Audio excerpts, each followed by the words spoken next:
So hello, what's up mga ka-J-Vlog? Welcome ulit sa panibagong video, and for today's video, bibigyan ko kayo ng 5 reasons why you should purchase the newly released Poco C85. Maganda kaya to? Tara, check natin.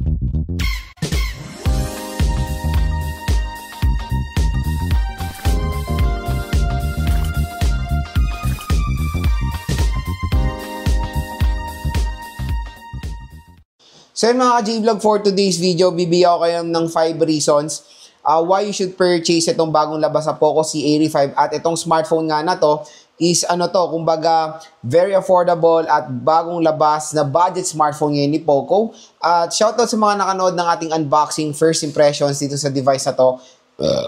And this time nga, gagawa naman tayo ng 5 reasons kung bakit maganda tong bilhin. Kasi since malapit na ang 9/9, mamaya 9/9 sale na, napakamura nyo na lang po makukuha to sa official store ni Poco sa online. Kaya ano pang inihintay nyo, mag-add to cart na kayo nitong Poco C85 dahil bagsak presyo lang po siya sa online.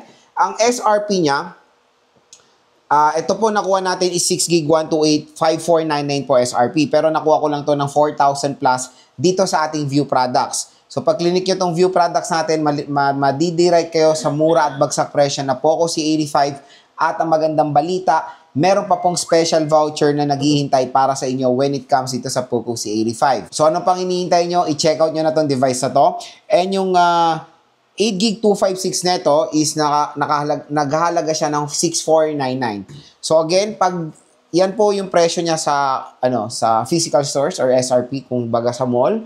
Pero pag bibili kayo sa online, ito po ang kanyang presyo. Yung 6,499 pwede nyo lang makuha ng 5 plus itong Poco C85. Napakamurang device at sobrang ganda rin ng kanyang specs when it comes sa kanyang price segment. And I know ngayong sale, marami pong naghahanap ng mura at bagsak presyo ng mga smartphones. At hopefully makatulong po itong sasabihin kong 5 reasons kung bakit maganda rin i-purchase itong Poco C85. So number 1, rekta na natin, display. Yung display nito napakalaki, 6.9 inches, HD plus 720p resolution with 120Hz screen refresh rate. So ang maganda dito, binalik ni Poco yung aspect ratio na palapad. Usually kasi, di ba, pag nakakita tayo ng mga devices, is pahaba. Ganun yung 6.9, 6.8, pahaba sila na aspect ratio. Ito po palapad, which is for me, mas better. Yung ganitong aspect ratio din, mas comfortable, mas okay for me yung screen display na itong Poco C85. Pero the down part lang dito is of course yung notch display. I know sa mga iba ay hindi po yan big deal. Yes, hindi naman siya nakaka-affect sa specifications or overall performance ng device. Pero when it comes sa pagiging modern design ng mga devices, dapat talaga naka-punch hole display na po ang karamihan ng mga budget smartphones. So hopefully, ang Poco next year maging punch hole na para naman mas better ang ating viewing experience. Tulad nga ng sinasabi ko, kung wala namang any cost gawing bilog, yung notch display na yan, kumpletuhin nyo na, mas better po at mas magugustuhan pa ng mga consumers natin pag naka-punch hole display po tayo. Sa iba, mas hindi nila ipi-prefer the MediaTek Helio G81 Ultra. Ang dami ko nakikita rin comment when it comes sa chipset na ito, nagrereklamo sila na nilagay dito sa Poco C85. For me, when it comes sa chipset na ito, sa kanyang presyo 4,000 to 5,000 pesos. Very, very reasonable na ang G81 Ultra.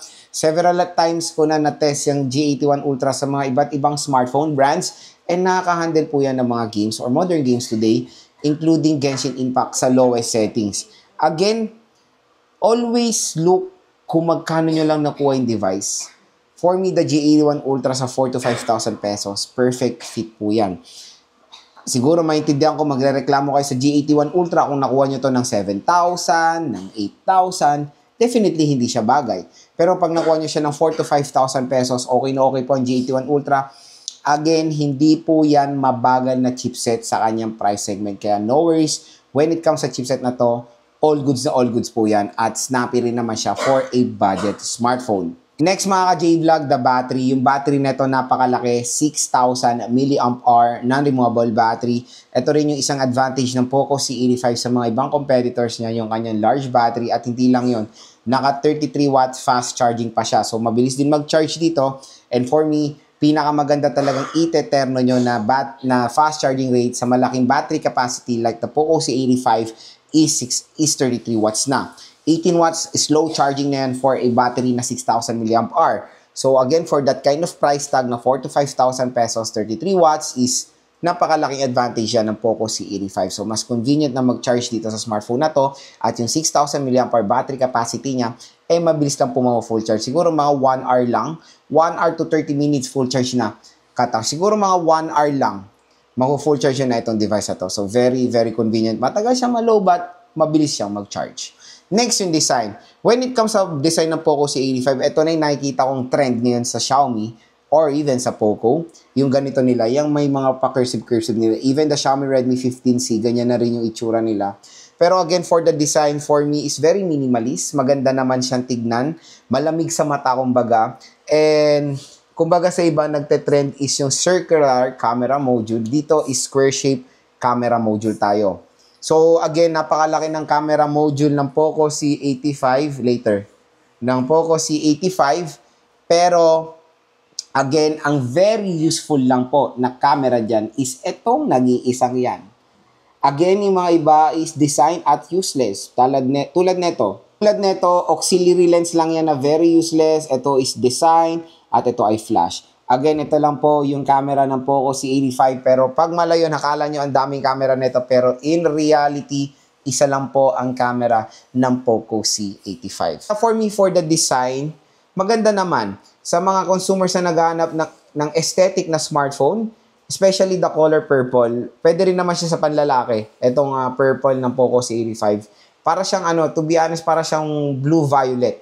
At very attractive din naman itong smartphone na to for a budget segment na pinag-uusapan natin. At ang maganda nga sa design niya, na-maintain netong Poco C85 yung pagkanipis at pagkagaan sa merong 6,000 mAh battery capacity. Kasi before, pag sinabi mong 6K ang battery, mataba po yan or mabigat. Pero pagdating ngayon, 2025, nagiging manipis na ang mga smartphone na merong 6K battery, which is napakagandang innovation yan sa mga smartphones today. At ang pinakalas, of course, mga ka-J-Vlog, yung RAM at ROM. Si Poco C85 ang isang smartphone na merong mataas na RAM at ROM sa kanyang presyo. Usually, pag mga 4 to 5,000 pesos nakakita tayo niyan, 4 GB of RAM ang tineterno sa 128 GB of internal storage. Pero dito, sa case ng Poco C85, ibang usapan mga ka-J-Vlog dahil ang tinerno nila dito is 6 GB of RAM.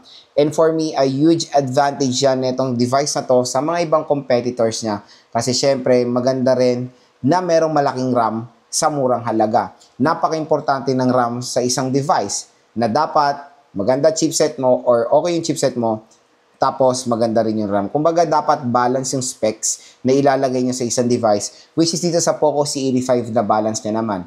And biruin mo for a price tag na 5,000 plus 8GB to 56 ay napakaganda mga ka-J-Vlog. Sobrang sulit. Kumbaga, pwede kayo maglaro dito na hindi naman kayo makukulangan sa RAM kasi again, ang pinaka-minimum na mo-offer niya is 6 GB.